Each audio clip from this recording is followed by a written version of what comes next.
All right, let's get this shit started.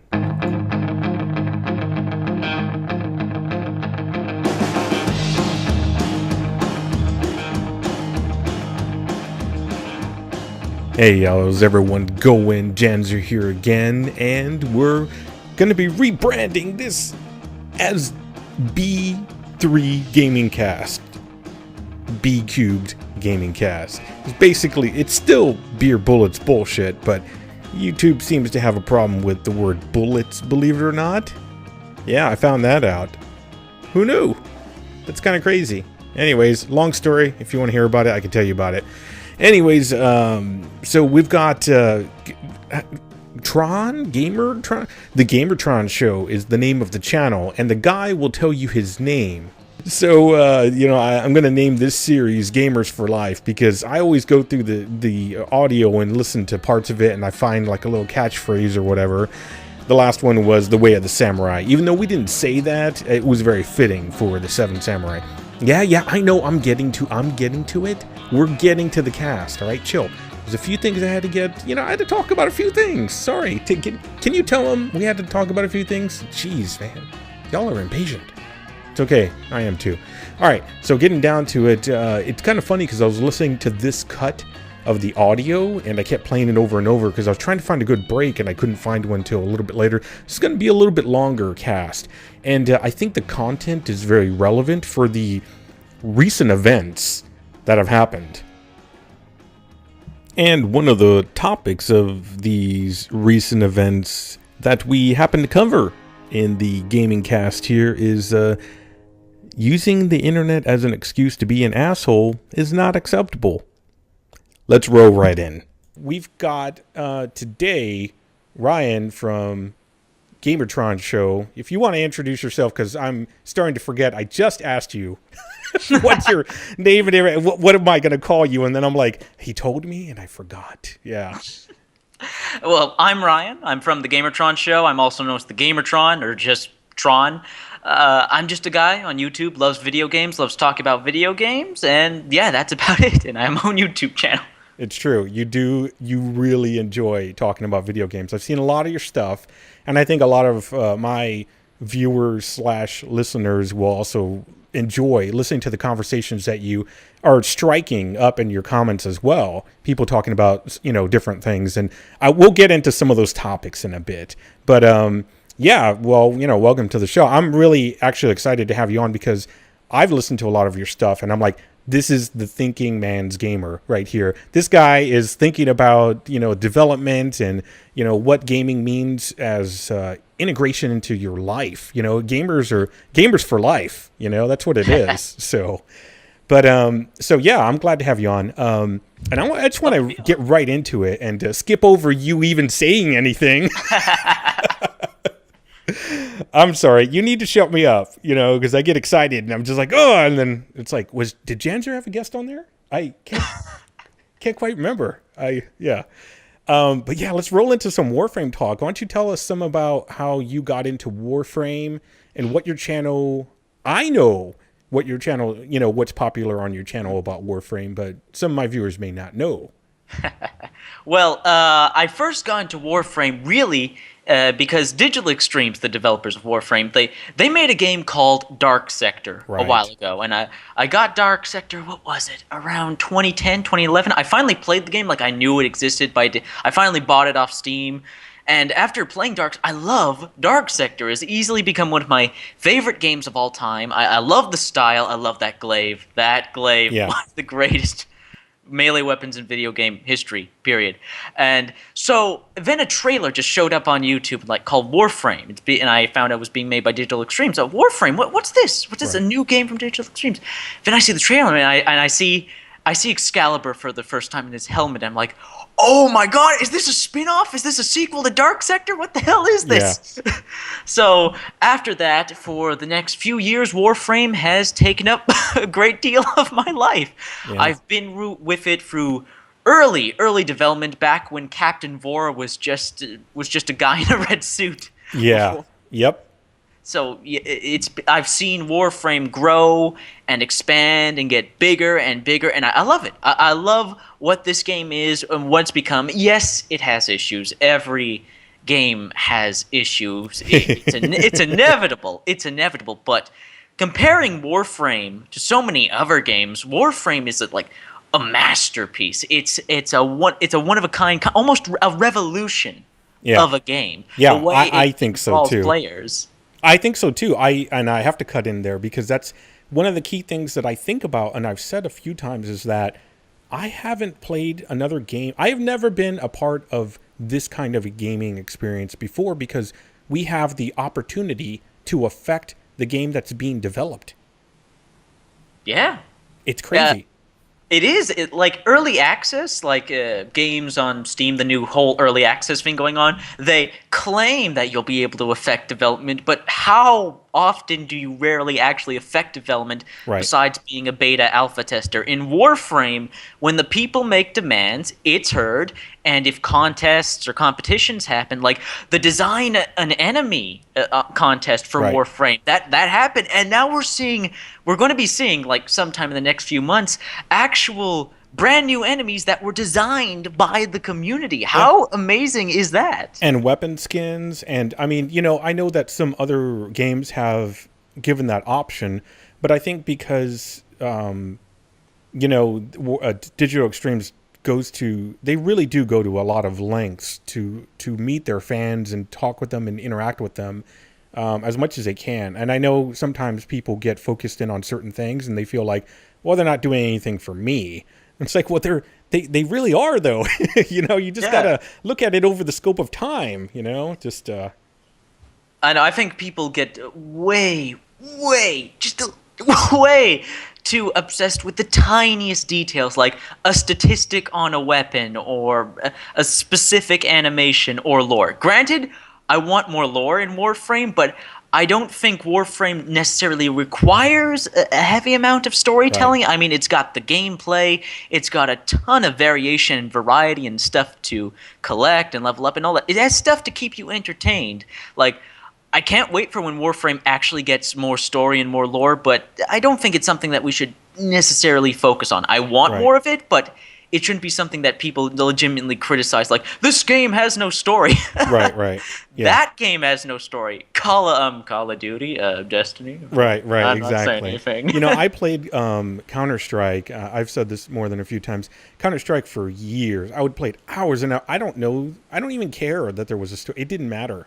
I just wanted to shoot other people. There was no story needed for that, And the thing about that, you were saying how people can obsess over certain things and get really, upset over it. That is very telling because that shows how much energy and focus and passion they're putting into this video game. I would like if sometimes they would curb that a bit in the sense, and that brings me to one of the things that you. One of the things you were talking about, actually two of them. You've got a video up there about, and I know I wrote the title wrong, but I kind of like how I wrote it. I put the internet is not an excuse to be a jerk. You have the internet you have it just a little bit different, but I'm like, I think you could write it that way too. And the other one is don't bite the hand that feeds you. And if you want to talk a little bit about that, I think people will really get a big kick out of watching that stuff. Okay. Well, first of all, thank you for recommending the videos. I hope you guys actually go watch the videos. For the internet is not an excuse to be a jerk video, like, that was a special video. Like, I didn't even do an intro. I didn't do a lot of editing. It was special, man. It was good. I put some pictures of, like, Twitter and YouTube, like, because I was so tired. Like, I'd seen one nasty comment, like, I don't know why I do this. It's like sadistic what I do. Right. Like, I check the IGN comment section sometimes. Oh, I'm God. just like, yeah, you're really yeah. I think that is definitely sadistic. I think that's like a form of torture. Yeah, that's masochism. You're asking for pain. Like, because I look there from time to time, like, because of course I watch IGN. I don't subscribe to them because I don't like. I like that they give people information but at the same time IGN just is so full of crap sometimes. Like, I can't subscribe to you, but I will watch your videos. And sometimes I like, maybe this time. I'm thinking, maybe this is the time. Maybe this is the time I'll look down into the IGN comment section and I won't see a single troll. Right. But it was like, no, it's never. It never. Like, I'm thinking, at least once out of 100 times, I have to see a comment section that isn't completely toxic and full of people bickering. But nope.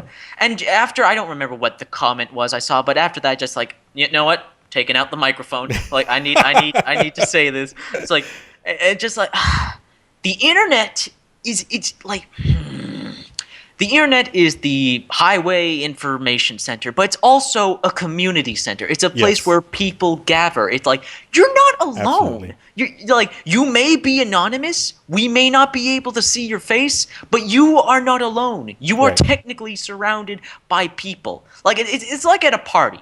Yeah. If you were at a party, even though nobody knows who you are at the party, and maybe they can't see your face or something, it doesn't matter. Like someone in the background, if you shout at the top of your lungs in this crowded party, "I hate the gays, I hate faggots," like everybody's going to turn to you and go, "Wow, you're an asshole." And it's the same thing with the internet. You are not somehow magically protected from being an asshole. You are not somehow magically protected from right or wrong. Yeah. Like, you can't say whatever you want. Yeah.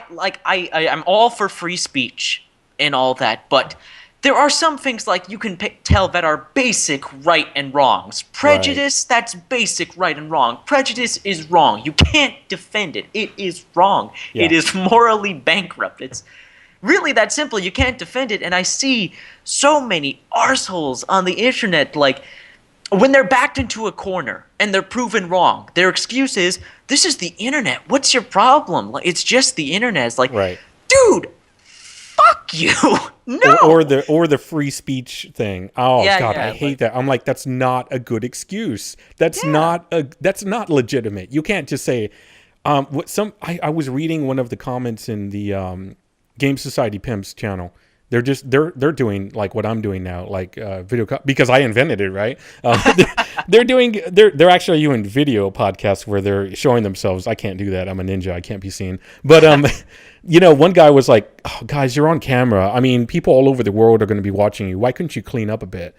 And then they responded, and the guy was like, "Well, I said I wasn't being a cunt about it." And I'm like, "Well, congratulations. You achieved being a cunt regardless." Because, I mean, that doesn't give you leeway just because it's like saying, with all due respect, and then telling someone that they're, whatever. It's like, just because you said with all due respect doesn't make it okay. Yeah, I know. If anything, it's like sweetening the deal of the insult. Like, you're making the insult even more. Like, it's like what you see in comedies or movies. Like, exactly. With all due respect, go fuck yourself. Exactly. Right. Yeah. Which leads into another one of the videos that you had, the don't bite the hand that feeds you. Yes. Yeah, and that video I was like I also see now.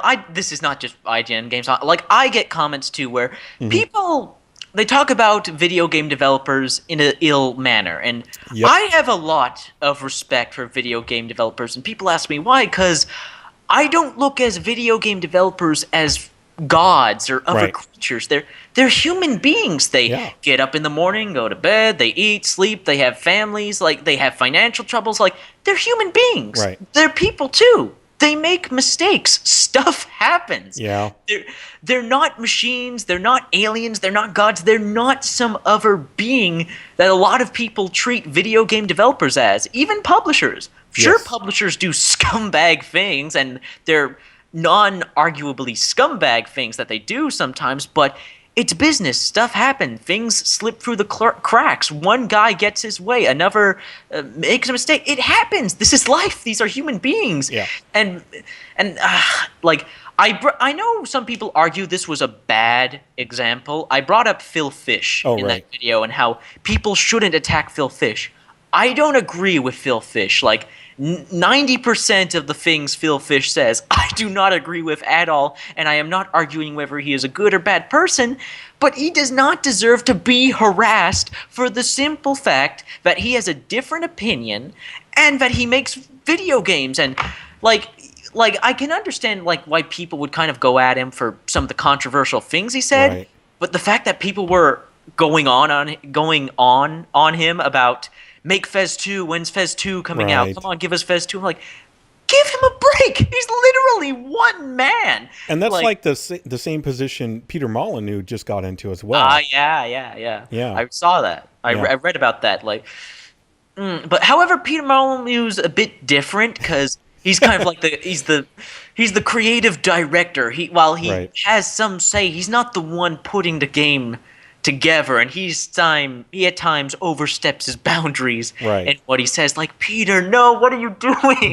And yet people hold him solely to the to the failure of certain things of the entire game. Yeah. And he's a creative director. He doesn't, there are other people that can put the brakes on. There are other people that make decisions.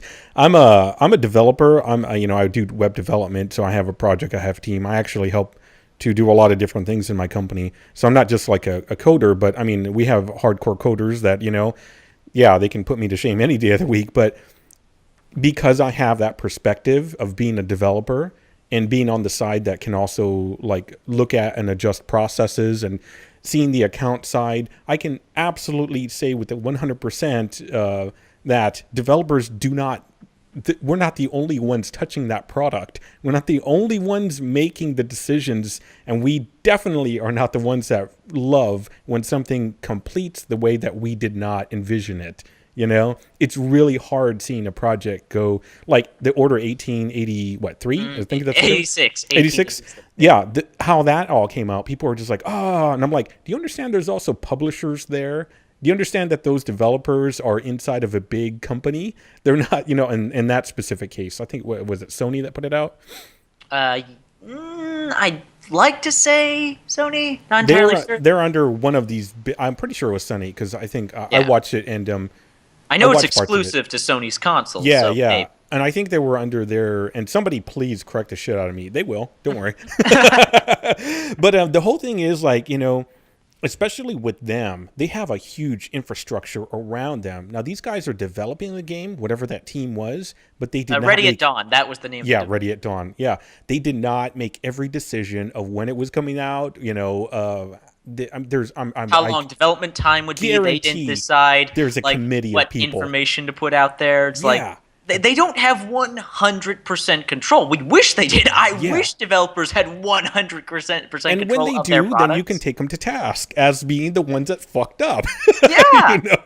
Yeah, but then like developers make mistakes. I know that, but right. It's also like well, there's a lot of bad publishers. I mean, bad developers. Like, there's a lot of good developers. Like, most developers are good, hardworking people, and I hate it when certain gamers confuse a good developer for a bad developer. Right.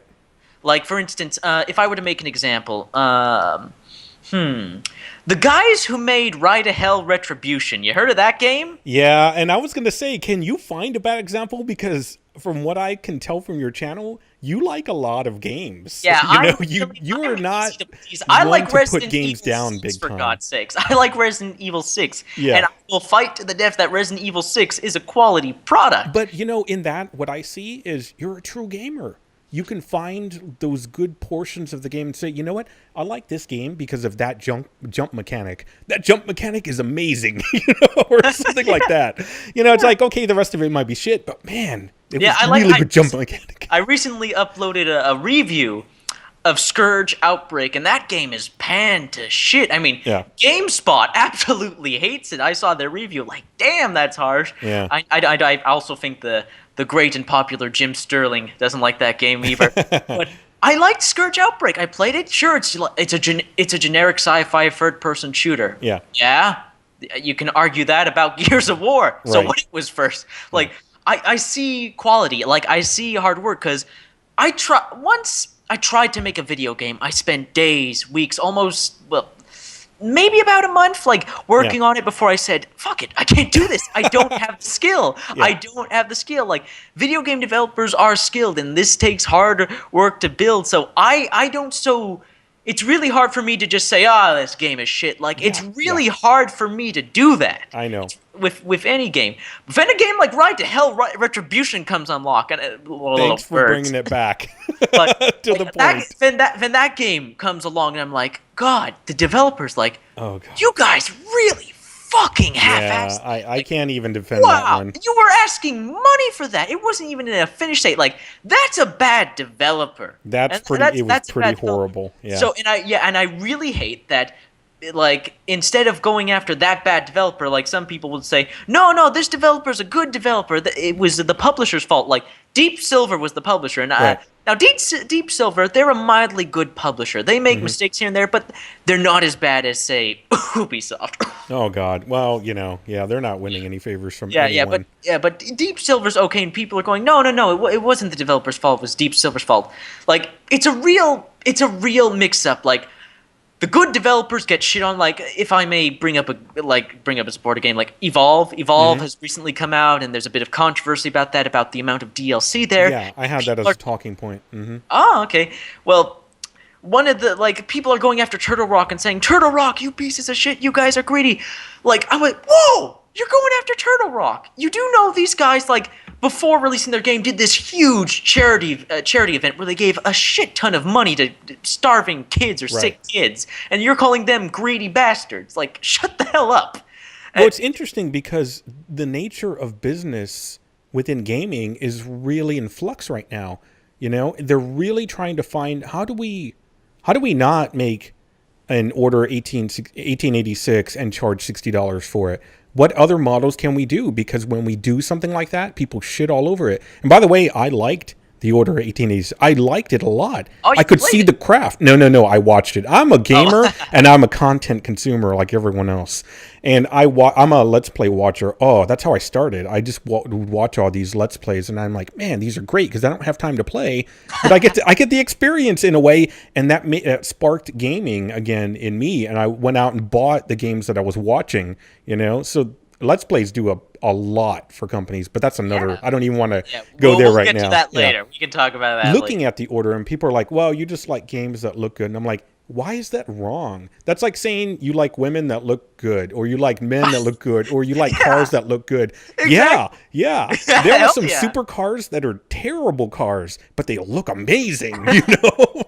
This is certain Lamborghinis that are just like they're I think Top Gear, one of the guys on Top Gear, he says that. He's like, man, this car is terrible, but it looks futuristic. It's so amazing. How could you not have it? It's ludicrous. And with the Order, I feel that's, it looks beautiful. I don't know that I've seen another game that looks that great. Maybe one other. Like they're really pushing boundaries, but because their story wasn't like perfect, people were like, well, it's shit because the story's crap. Because their gameplay wasn't, super long. Well, it's shit because the gameplay, if anything I can shit on about that game, it would be the price point. But hello, gamers have known for years to wait for a sale. All right, what'd y'all think of that? I hope you enjoyed it. It was a really fun podcast. We're going to do another one after this, actually. I've actually got a lot of it recorded. I just got to go back and edit that footage. I don't know what you call that audio. That's all it is. So I'll be trying to get these out, hopefully daily. We'll see how that goes. The guy's a really positive gamer. I really appreciate that. I'm not looking to bring things down around here negatively. So we can try and keep it light. I thrive off of that positive energy as it is, so I don't really appreciate when people are, throwing negative things around in my area or throwing negative things at me without recourse. Yeah. So, anyways, let me know what you guys think about this in the podcast. We're going to be, we covered a lot of, fun stuff in there. Phil Fish, come on. Peter Molyneux, The Order 1886. There's a lot of meaty stuff there to talk about. Keep it decent, or I'll kick your butt out. Now, y'all challenge me, y'all challenge each other, and as long as we do it respectfully, we're all good, There was a guy earlier today that I was, reading through his comments, and you know, he was like talking about survival and whatever, and like he didn't see the point of an infinite survival. So I checked out his stuff, had some conversation with him, and you know, it turns out, hey, we got a few things in common, you know. And it's kind of interesting when you actually discuss things with people, how you can kind of break past barriers that you thought were there that aren't. It's kind of crazy, isn't it? All right, guys, I gotta go, but check out GamerTron show, please. He's got a lot of great topics. I'm gonna leave, you know, hopefully I'll leave something in the comments. I'll leave it in the description, even though nobody reads that except for maybe 1 or 2 people. And by the way, in the description, yeah, well, you know, I always got the list of, you know, talking points in the description in case you haven't noticed. And I'll try to leave a link on his, like, Tron logo in the video. Okay, guys, we'll see you next time.